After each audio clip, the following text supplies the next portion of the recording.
Welcome back, you beautiful disaster. Ready for another truth they don't want you to hear? Look who finally picked up the phone.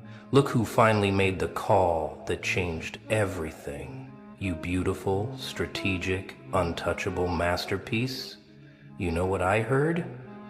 They said you were outgunned, outmanned, outspent, outplayed. They had the private investigators, the lawyers, the connections, the Swiss accounts. They had everything mapped out, every move calculated, every exit blocked. But they forgot one tiny, devastating detail. They forgot that when you push someone past their breaking point, past their fear, past their need to be liked, past their desire to play fair, you don't create a victim, you create a weapon.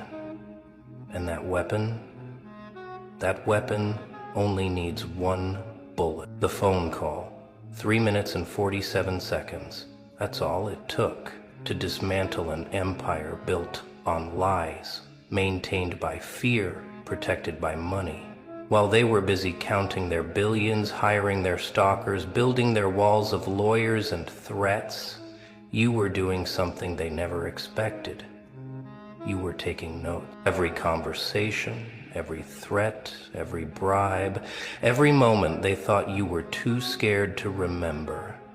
You were building a case, not in a courtroom, but in the court of consequences. And when you finally dialed that number, when you finally spoke those words they never thought you'd have the spine to say, their entire kingdom started to crack. They thought money was power, they thought surveillance was control, they thought fear was forever. But you understood something they never learned in their ivory towers and boardrooms. Real power isn't about how much you have. It's about knowing exactly when to use the little you've got. It's about understanding that sometimes one perfectly placed truth can topple 1,000 carefully constructed lies. And that Tuesday morning at 9:17, while they were probably on their third espresso in some penthouse office, counting their assets and laughing about how they had you cornered, you picked up a phone that cost less than their morning coffee and ended their world. Let me paint you the picture they'll never admit to seeing. The moment their assistant walked in with that look on their face. The moment their lawyer called with a voice that couldn't quite stay steady. The moment they realized that all their money, all their power, all their carefully paid stalkers, none of it mattered anymore. Because you didn't fight them where they were strong, you fought them where they were exposed. And the most beautiful part? They trained you to do it. Every time they flexed their power, they showed you their weakness. Every time they sent someone to watch you, they revealed what they were afraid of. Every time they threatened you with their money, they told you exactly where to aim. You remember how it started, don't you? The subtle threats wrapped in legal language, the friendly visits from people who just happened to know everywhere you went, the bank accounts that mysteriously had issues, the job opportunities that suddenly disappeared. They wanted you to feel it, that cold grip of helplessness. They wanted you to understand that they owned the board, the pieces, and the rules. They had journalists on payroll, judges in their pocket, and enough money to bury you in legal fees before you even got to tell your side. They looked at you and saw another problem to be solved with a checkbook. But here's what billionaires never understand about people like us. We didn't grow up with safety nets. We didn't learn to fight in boardrooms. We learned to survive in places where money meant nothing and everything was personal. While they were taking tennis lessons, we were learning that sometimes the only way out is through. While they were inheriting empires, we were discovering that when you have nothing left to lose, you become the most dangerous person in any room. They sent stalkers to watch you, document your every move, build their files. What they didn't realize is that every stalker they sent was teaching you how they operated. Every intimidation tactic was showing you their playbook. For months, maybe years, they thought they had you figured out. Poor little you, struggling to pay rent while they moved millions with a phone call, checking your rear-view mirror for the cars that followed you while they sat in climate-controlled offices deciding your fate. They probably had meetings about you. Can you imagine billionaires sitting around mahogany tables discussing how to handle the situation that was you? They assigned budgets to your destruction. They had PowerPoints about your weaknesses. They thought they were playing chess while you were playing checkers. The joke was on them. You weren't playing at all. You were studying. Every move they made taught you something. Every pressure point they pushed showed you theirs. When they froze your accounts, you learned about financial warfare. When they sent people to follow you, you learned about surveillance. When they tried to isolate you, you learned about network effects. They gave you a master class in power, thinking they were giving you a beating, and the whole time, you were that student they never saw coming. The one taking notes, not to pass the test, but to burn down the school. They created their own destroyer, funded their own downfall, and signed their names on their own ending. Let's talk about that phone call. Not the dramatic version they'll tell in boardrooms as a cautionary tale. Not the watered-down version their lawyers will try to spin. The real version. The one where your hands were shaking but your voice was steel. The one where every word was chosen not for impact but for accuracy. Because that's what they never understood about truth. It doesn't need to be dressed up. It doesn't need to be dramatic. It just needs to be released at the right time, to the right person, in the right way. And you had become a master of timing. Who did you call? The journalist they thought they owned, but who still had a conscience? The federal investigator who'd been looking for just one crack in their armor? The family member they'd betrayed on their way to the top? Or was it simpler than that? Was it just the right person with the right information at the right moment, when their empire was vulnerable? It doesn't matter who it was. What matters is that you knew exactly who to call. Because while they were watching your every move, you were mapping their entire network. Every connection, every weak link, every person they'd stepped on to get where they were. The beautiful thing about billionaires is they create so many enemies on their way up. They just assume money will keep those enemies silent. They assume fear will keep them in line. They assume that power is permanent and memories are short. But you remembered everything, every person they'd destroyed, every corner they'd cut, every law they'd bent until it broke. You became a collector of their sins, a librarian of their secrets. And when the time came, you didn't need an army. You didn't need billions. You just needed one phone number and the courage to dial it. 3 minutes and 47 seconds. That's how long it takes to tell the truth when you've been rehearsing it in silence for years. No dramatics, no threats, no bargaining. Just facts, delivered with the precision of someone who'd been sharpened by suffering into something they never saw coming. You gave names, dates, account numbers. You connected dots they thought were invisible. You pulled threads they didn't even know existed. And the person on the other end? They'd been waiting for that call. They'd been hoping someone, anyone, would finally have the courage to make it. You weren't just making a phone call. You were lighting a fuse they'd laid themselves. The first domino fell within hours. Maybe it was a frozen account. Maybe it was a federal subpoena. Maybe it was just a reporter asking questions that weren't supposed to be asked. But they felt it immediately. That shift in the air, that change in temperature. Their phones started ringing with the wrong kinds of calls. Their lawyers started sounding nervous. Their allies started having scheduling conflicts. The kingdom they'd built on intimidation started to shake because someone finally wasn't intimidated anymore. And that someone was you. You have to understand what you did to their psychology. These people had lived their entire lives believing that money was the ultimate shield, that enough zeros in a bank account made them untouchable. But they'd bought their way out of every consequence, paid off every threat, buried every scandal. They moved through the world like monsters among mortals, genuinely believing that rules were for other people. Then you came along. You, with your regular phone and your regular life and your irregular courage.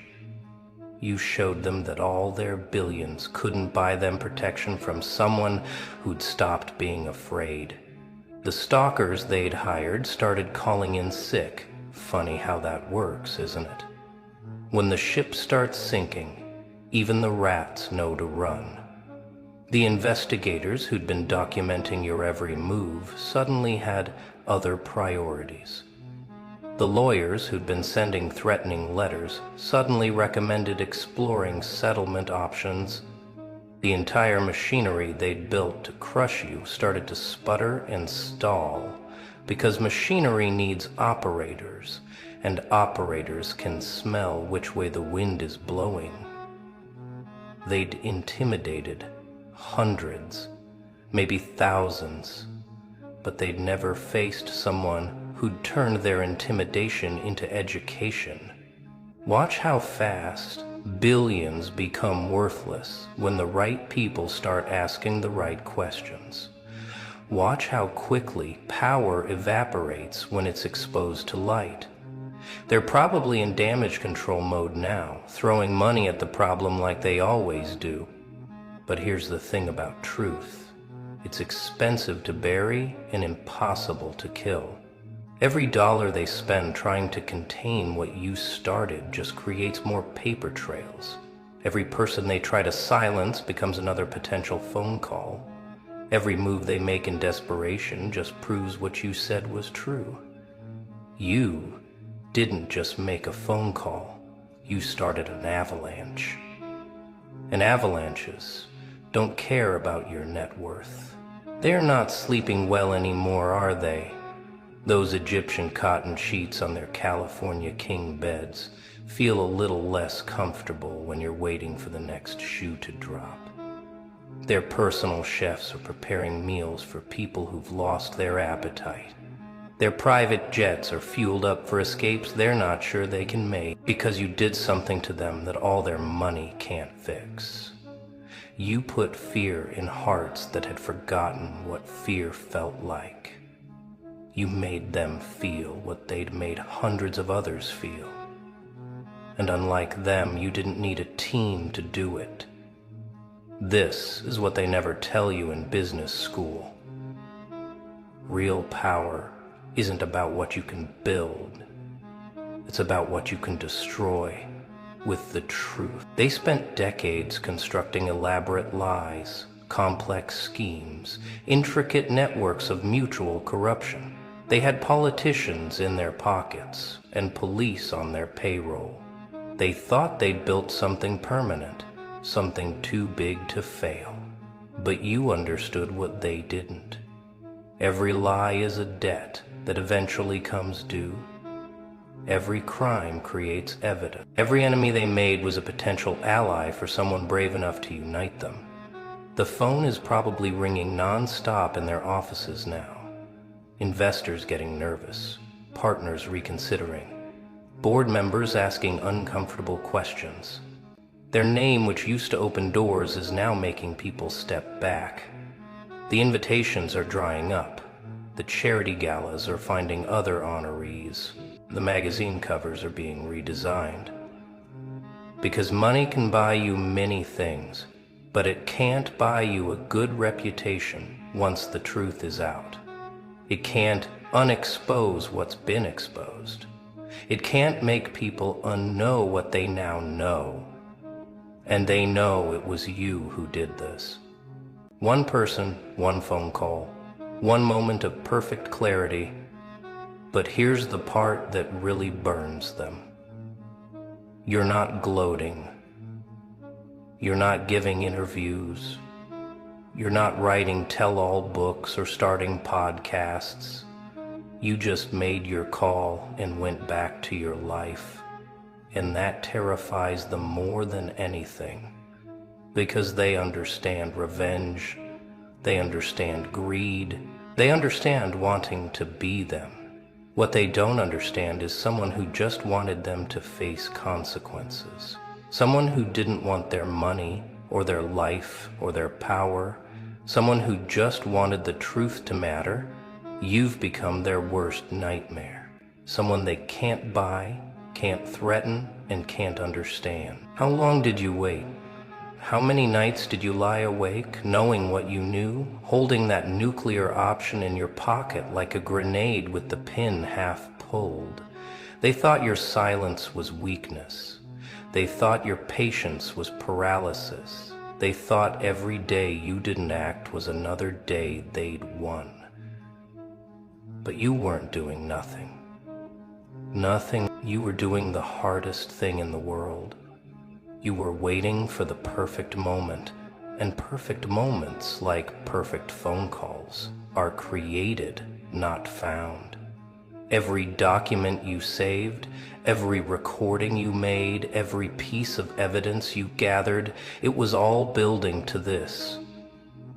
While they were living their lives of excess, you were living like a spy in your own life, documenting, archiving, preparing. They hired professionals to watch you, but you were the one really watching. You saw their patterns, their vulnerabilities, their cycles of arrogance and paranoia.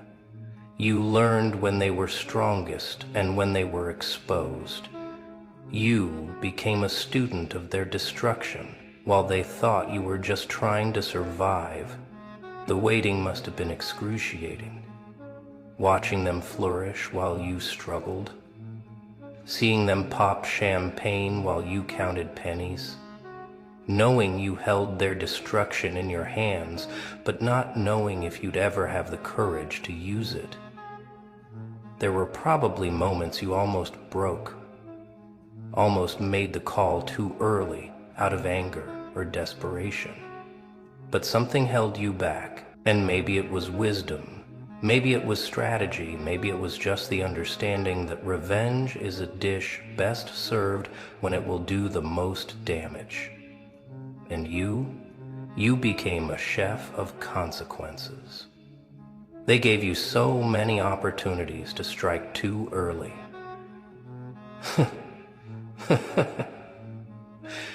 Every provocation, every humiliation, every twist of the knife, they were trying to make you react. They wanted you emotional, sloppy, easy to discredit. They wanted you to come at them swinging so they could dodge and counter. But you did something they'd never seen before. You absorbed it all, every blow, every insult, every attack. You took it and transformed it into patience. You let them think they were winning while you were preparing. And when you finally moved, it wasn't out of emotion, it was out of precision. The kind of precision that only comes from someone who's had years to plan the perfect strike. Let's talk about what's happening in their heads right now.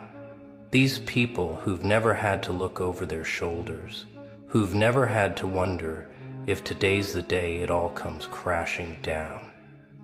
They're learning what fear really is.